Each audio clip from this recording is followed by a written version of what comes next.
Salamu alaykum wa rahmatullah, frère. Tu veux réussir dans ta vie, pas seulement dans les affaires, ni dans ton image sur les réseaux, mais dans ta foi, dans ta paix intérieure, dans ta mission en tant qu'homme croyant? Alors laisse-moi te dire une vérité que beaucoup de frères négligent. La femme que tu choisis peut soit t'élever, soit t'éteindre. C'est une réalité spirituelle, émotionnelle et même mentale. Parce qu'un foyer, ce n'est pas juste un toit, c'est un climat. Et si ce climat est toxique, tu ne pourras jamais t'épanouir. Aujourd'hui, on vit dans un monde où l'on choisit trop souvent en fonction de ce qui se voit. La beauté extérieure, le style sur Instagram, les discussions séduisantes au début, mais on oublie le fond, le caractère, la foi, la stabilité intérieure. Et pourtant, le prophète Muhammad nous a avertis avec sagesse. La femme est épousée pour 4 choses: sa richesse, sa lignée, sa beauté et sa religion. Choisis celle qui est religieuse. Que ta main soit couverte de poussière. Bukhari, Muslim. Ce n'est pas un interdit d'épouser une femme belle. Mais si la foi et le bon caractère ne sont pas là, alors cette beauté se transformera rapidement en prison dorée. Frères, trop d'hommes font un choix de mariage en fonction de leurs yeux, mais oublient de consulter leur cœur. Et surtout, d'interroger Allah. Le résultat? Des foyers pleins de tensions, de conflits, de souffrances. Des hommes brisés, fatigués, qui n'ont plus la force de prier ni de rêver. Pourquoi? Parce que leur maison est devenue une épreuve, au lieu d'être un refuge. Dans cette vidéo, je ne suis pas là pour accuser ou juger. Je suis là pour te réveiller, pour te donner les clés, pour que tu puisses reconnaître les 7 types de comportements féminins qui, s'ils sont dominants chez une femme, risquent de détruire ton équilibre, ta vision, ta foi. Je ne parle pas ici de femme mauvaise ou imparfaite, car la perfection n'existe ni chez l'homme ni chez la femme. Mais il existe des schémas destructeurs, des attitudes qui sont des signes de danger, et que trop de frères ignorent par naïveté, passion ou précipitation. Et le tawakkul, ce n'est pas fermer les yeux et dire « je verrai bien ». Le vrai tawakkul, c'est observer, réfléchir, consulter Allah, puis avancer avec foi. Reste bien jusqu'à la fin, car je te partagerai aussi le type de femme que tu dois rechercher si tu veux t'élever. Non seulement dans ce monde, mais aussi dans l'au-delà. Frère, choisis bien, prends ton temps. Et surtout, ne laisse pas tes yeux décider à la place de ton cœur. C'est Allah qui met la baraka dans un foyer, mais c'est à toi de faire le bon choix. 1. La femme, toujours malade. Sans être vraiment malade, version développée. Frère, soyons clairs dès le départ. Ce que je vais te dire ici ne vise aucune sœur sincèrement malade, qu'Allah lui accorde guérison, patience et réconfort. Certaines vivent des épreuves réelles, douleurs chroniques, fatigue profonde, maladies visibles ou invisibles. Et celles-là méritent douceur, écoute, soutien. Mais aujourd'hui, on parle d'un comportement toxique, bien plus subtil. Celui d'une femme qui se plaint tout le temps, sans véritable raison, simplement pour attirer l'attention, échapper à ses responsabilités ou manipuler son entourage. Tu vois le tableau? Elle a toujours mal quelque part. Elle est fatiguée dès que tu lui demandes un effort. Elle dramatise la moindre contrariété. Et surtout, elle te rend responsable de son mal-être. J'ai mal à la tête à cause de toi. Tu ne me comprends pas, tu me fatigues. Je suis toujours épuisé, tu ne m'aides jamais. Personne ne me soutient, même pas toi. Et toi, au début, tu compatisses. Tu la consoles. Tu ajustes ton comportement. Tu fais des efforts, mais tu remarques que rien ne change. Au contraire, ça empire. Elle ne cherche pas à aller mieux. Elle ne prend aucune vraie initiative pour se soigner, se renforcer, changer de perspective. Ce qu'elle veut, c'est qu'on la plaigne, qu'on l'excuse, qu'on cède. Et là, mon frère, c'est toi qui commences à perdre. Tu perds ta paix intérieure. Tu perds ton énergie mentale. Tu perds ta concentration, ton ambition, parce que chaque jour, tu dois gérer quelqu'un qui refuse de guérir. Ta maison devient une sorte d'hôpital émotionnel. Et toi, tu passes du rôle de mari au rôle d'infirmier à plein temps. Mais ce n'est pas ça le mariage. Un couple, c'est une alliance, pas une dépendance. C'est une entraide dans le bien, pas une prison de culpabilité. Le prophète nous a montré que le mariage est basé sur la rahma, la miséricorde, la mawada, l'amour sincère, et le sakina, la paix. Mais une femme qui utilise la plainte comme mode de communication, qui fait de la victimisation un mécanisme de contrôle, finit par briser ce lien. Et toi, tu finis épuisé, frustré, vidé, incapable de te concentrer sur ta mission d'homme. Alors, écoute bien. Le tawakkul, ce n'est pas de rester passif face à l'injustice émotionnelle. C'est de placer ta confiance en Allah, mais aussi d'agir avec lucidité et maturité. Si tu rencontres ce type de femme avant le mariage, prends cela comme un signal fort.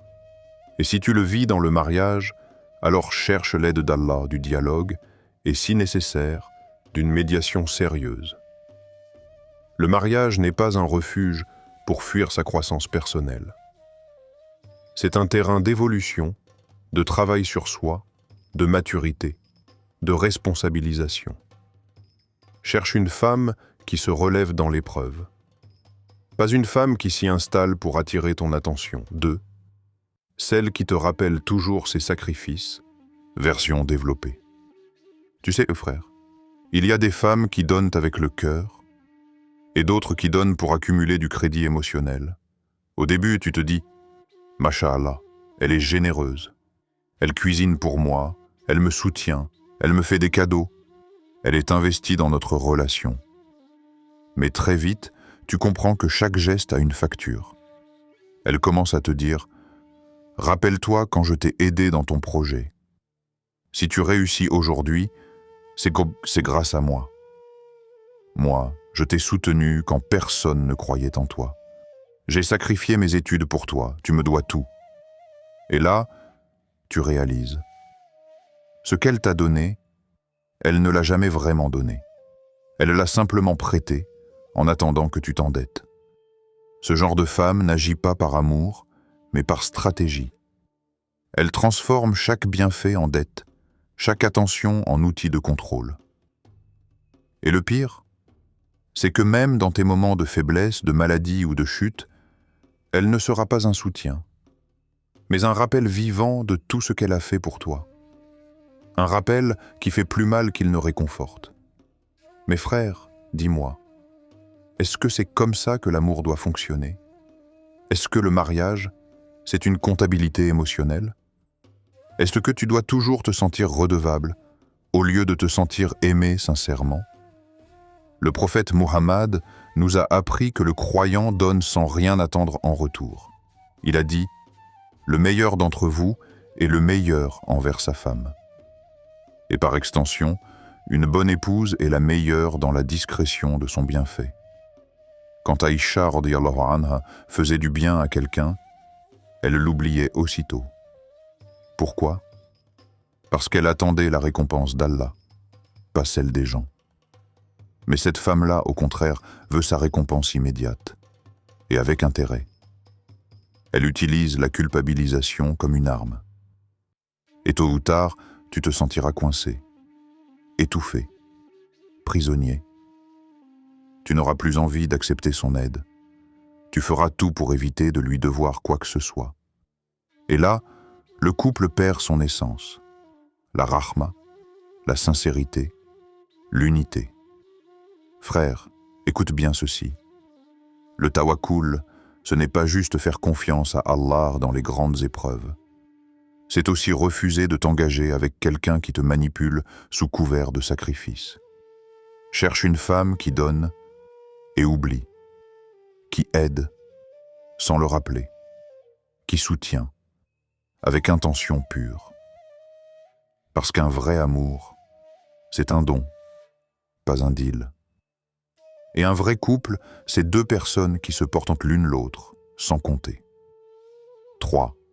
Celle qui est plus attachée à ses amis ou à sa famille qu'à son foyer, version développée. Frère, il y a une chose que tu dois bien comprendre avant de t'engager dans le mariage. L'équilibre entre les relations extérieures et le foyer est fondamental. Bien sûr qu'une femme a le droit, et même le devoir, de garder des liens avec sa mère, ses sœurs, ses amis. L'islam valorise les relations familiales, silat ar-rahim, et encourage la bienveillance envers les proches. Mais le problème, c'est quand son cœur, son temps, ses confidences et sa loyauté sont totalement absorbés par ses relations, au point que toi, son mari, tu passes en second, voire en dernier. Tu vois ce genre de situation? Elle passe des heures à discuter avec ses amis sur WhatsApp. Elle va chez sa mère 3 fois par semaine sans jamais construire de moments à deux. Le moindre conflit dans votre couple est transmis à l'extérieur. J'en ai parlé à ma sœur. Elle m'a dit que tu exagères. J'ai envoyé un vocal à ma copine. Elle pense que tu me rends malheureuse. Et toi, tu te retrouves en compétition, avec sa propre famille. Mes frères, le mariage n'est pas un groupe WhatsApp. Ce n'est pas un débat public. C'est une forteresse privée, un havre de paix où les difficultés se règlent à deux, avec pudeur, sagesse et respect. Allah dit dans le Coran, « Elles sont un vêtement pour vous, et vous êtes un vêtement pour elles. » Sourate Al-Baqarah 2:187. Un vêtement, frère, ça protège, ça réchauffe, ça couvre. Un vêtement ne t'expose pas. Un vêtement ne te quitte pas à chaque conflit pour rejoindre d'autres corps. Alors pose-toi la question. Est-ce que cette femme saura faire de toi sa priorité?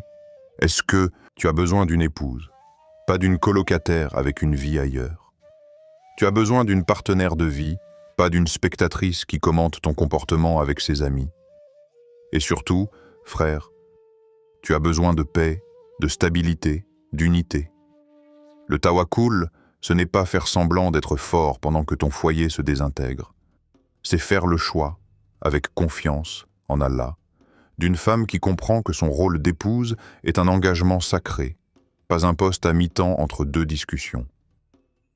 Cherche une femme qui a du respect pour l'intimité du couple, qui sait à quel point le mariage est un amana, un dépôt précieux entre elle et Allah, et surtout qui te considère non pas comme un simple plus, mais comme son refuge, son ami, son pilier, son confident. 4. Celle qui vit dans le passé, chez mon père, dans ma culture. Frère, il y a une chose qu'on sous-estime souvent dans le mariage, le poids du passé. Et parfois, ce poids ne construit rien. Au contraire, il écrase. Il y a des femmes qui, dès qu'elles entrent dans le mariage, viennent avec leurs souvenirs comme bagage principal, pas pour les dépasser, mais pour les imposer. Tu commences à entendre des phrases comme « Mon père faisait ça pour ma mère. Chez nous, on n'agit pas comme ça. Dans ma culture, l'homme travaille, la femme se repose. Tu n'es pas comme les hommes de ma famille. » Et petit à petit, tu comprends que tu n'es pas marié à une femme prête à construire une nouvelle vie avec toi, mais à une femme qui vit dans une réalité ancienne, figée dans les souvenirs de son foyer d'enfance, de ses traditions, ou pire encore, d'une ex-relation. Ce type de femme ne te regarde jamais pour qui tu es réellement. Elle te compare sans arrêt à un modèle passé, parfois idéalisé, parfois même inventé, mais dans lequel tu ne seras jamais à la hauteur.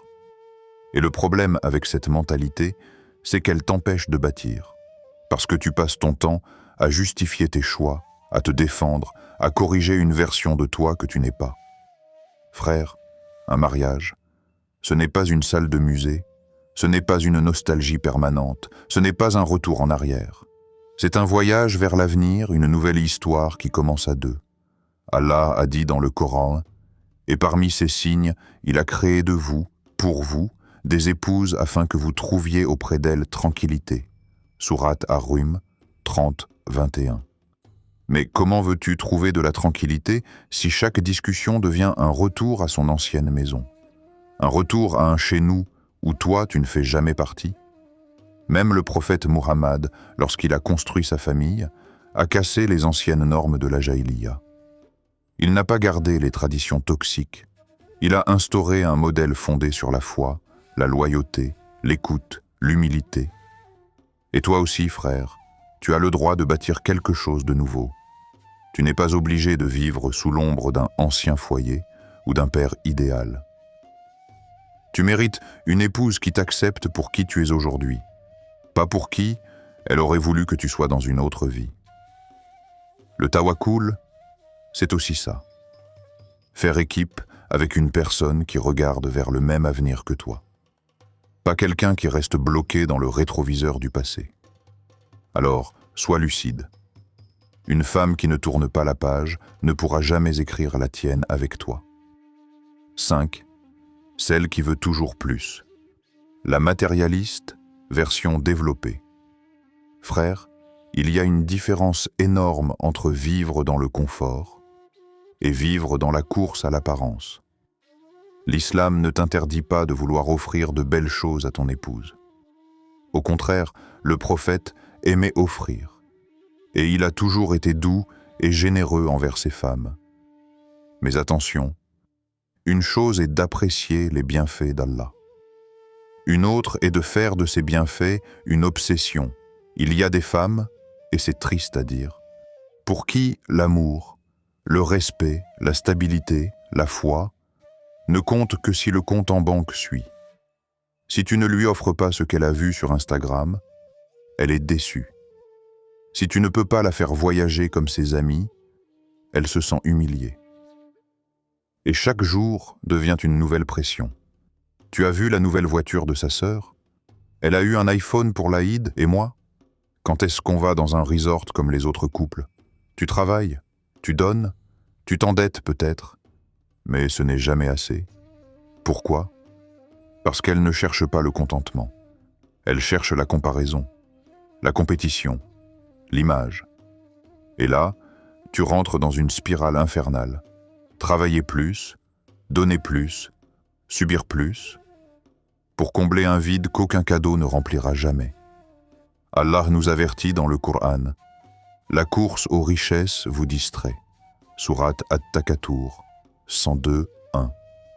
Dis-moi franchement, frère, comment veux-tu être épanoui, équilibré, focus sur ta foi et tes projets, si chaque jour tu es pressé par les exigences matérielles d'une femme jamais satisfaite? Une telle épouse ne bâtira pas avec toi.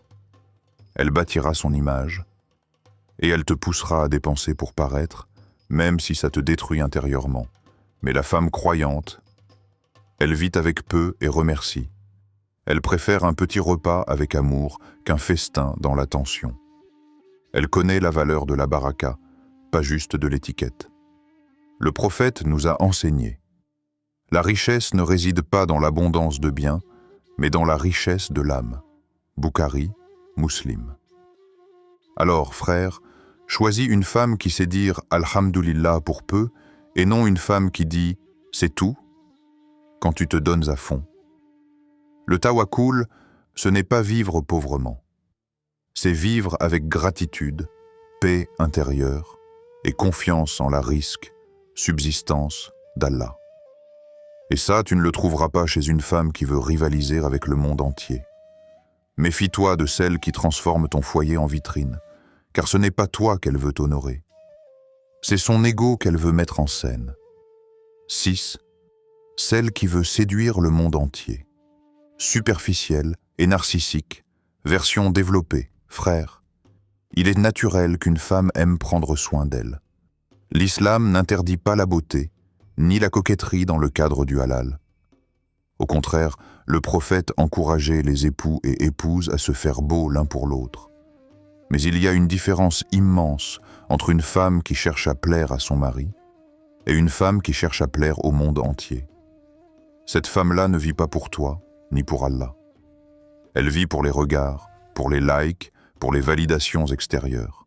Tu la vois se préparer pendant 1 heure pour sortir faire les courses. rouge à lèvres intense, vêtements moulants, selfie dans l'ascenseur. Mais quand elle est à la maison, rien. Pas un effort, pas même un regard. Toi, son mari, tu deviens invisible dans ton propre foyer. Parce que son regard est tourné vers l'extérieur, vers ce que les gens vont penser, vers son image sur Instagram, vers les réactions de ceux qu'elle ne connaît même pas. Et ce mode de vie, frère, il est dangereux. Il détruit la pudeur. Il crée une fausse identité, fondée sur la superficialité. Et pire encore, il te met en insécurité dans ta religion et ta relation. Le prophète Muhammad nous a dit « La pudeur fait partie de la foi ». Bukhari, Muslim. Mais cette femme a troqué sa foi contre sa visibilité. Elle n'est plus une épouse. Elle est devenue un personnage public, même dans sa façon de vivre. Et attention, ce genre de femme attire les regards, mais n'apaise aucun cœur. Parce qu'elle est toujours tournée vers elle-même. Elle se regarde plus qu'elle ne te regarde. Elle cherche l'effet, pas la sincérité. Frère, dis-moi, comment bâtir une vie stable avec une femme qui se nourrit de l'attention des autres?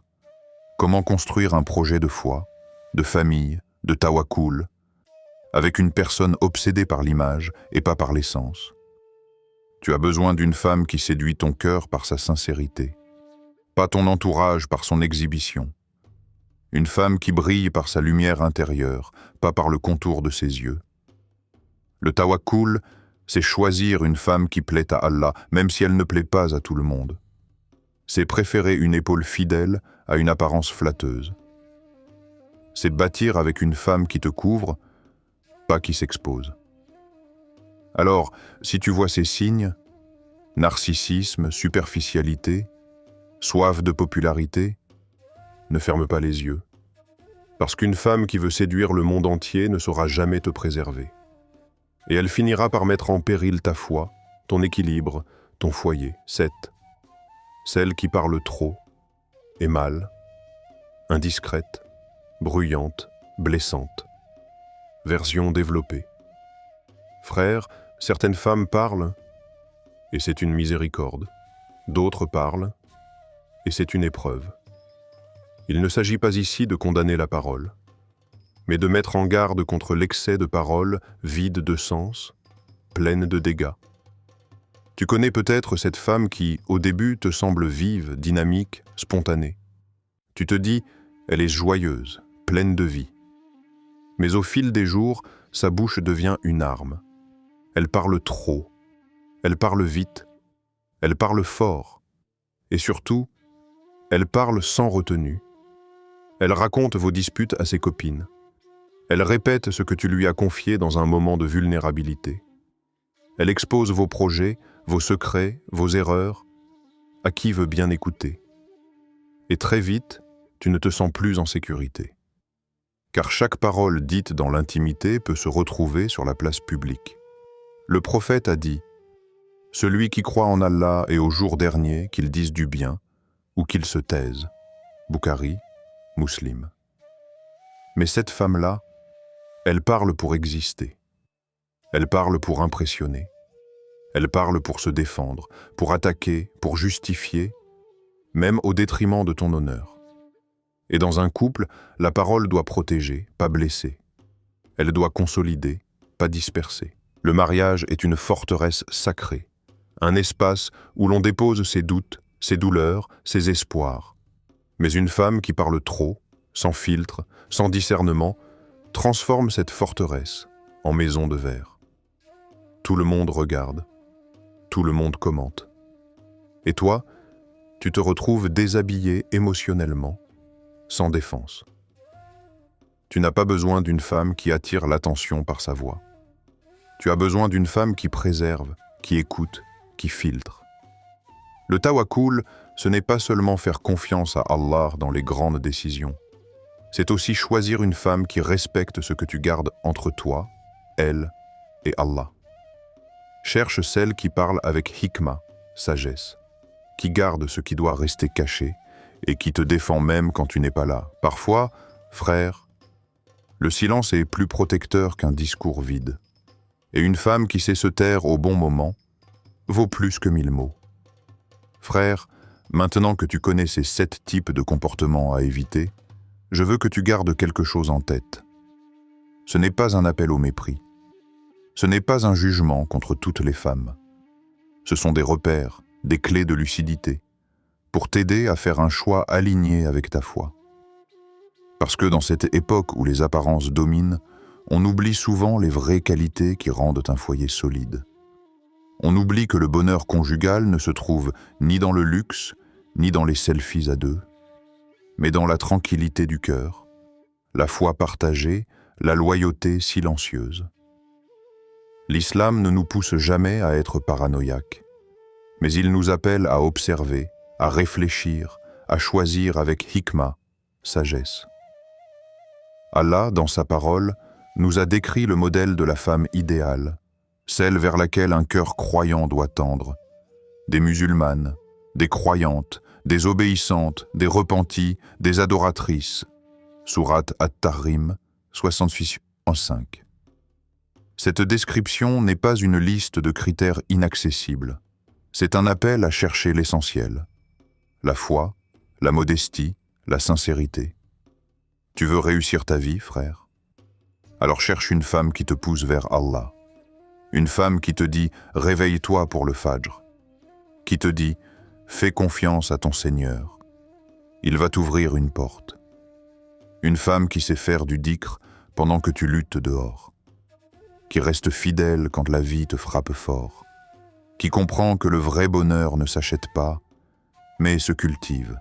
Et non, elle ne sera pas parfaite, mais elle aura ce cœur tourné vers le parfait. Elle ne saura pas toujours quoi faire, mais elle saura où se tourner, vers Allah. Et c'est ça le vrai tawakkul. Faire ton effort, utiliser ton intelligence, observer les signes, et ensuite, confier ton choix à celui qui ne déçoit jamais. Alors cherche avec sagesse, prie avec foi, et avance avec clarté. Car un bon choix conjugal, c'est le début de la sérénité. Et une femme croyante, sincère et stable dans sa foi, peut devenir la plus grande source de baraka dans ta vie. Frère, écoute bien. Tu es destiné à de grandes choses. Pas juste dans ton travail, ni seulement dans ta réussite matérielle, mais dans ton rôle d'homme croyant, stôle, porteur de lumière pour sa famille et sa communauté. Mais pour aller loin, il faut la bonne énergie à tes côtés. Un bon foyer, c'est un carburant, une force, un abri.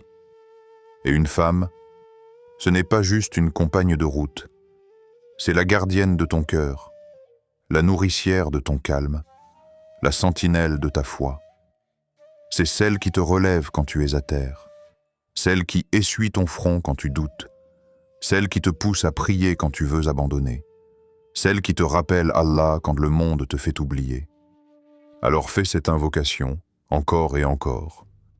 Ya Rab, accorde-moi une épouse qui me rapproche de toi. Et Allah t'entendra. Il est As-Sami, celui qui entend toutes les demandes, même celles que tu n'exprimes qu'en silence. Souviens-toi, le mariage, c'est une adoration, une ibada. Mais un mauvais choix peut devenir une lourde épreuve. Alors ne précipite rien. Observe, prie, analyse, consulte. Puis, quand tu as fait ton effort, laisse Allah choisir. Laisse Allah guider. C'est ça le vrai tawakkul. Et si ce rappel t'a touché, ne le garde pas pour toi. Partage cette vidéo à un frère. Un seul partage peut préserver un mariage ou en inspirer un bon. Tu ne sais jamais où une parole peut tomber. Qu'Allah t'accorde une épouse pieuse, douce, fidèle et forte dans la foi. Qu'il fasse de ton foyer un refuge de rahma, de baraka et de sérénité. Et qu'il fasse de toi un homme capable de guider, d'aimer et de porter l'islam avec dignité. Et si tu veux d'autres rappels puissants comme celui-ci, abonne-toi à la chaîne Le Pouvoir du Tawakkul. Ici, on te parle sans détour, de foi, de mindset, de confiance en Allah, de ce qu'il faut pour avancer dans la vie, sans perdre l'essentiel.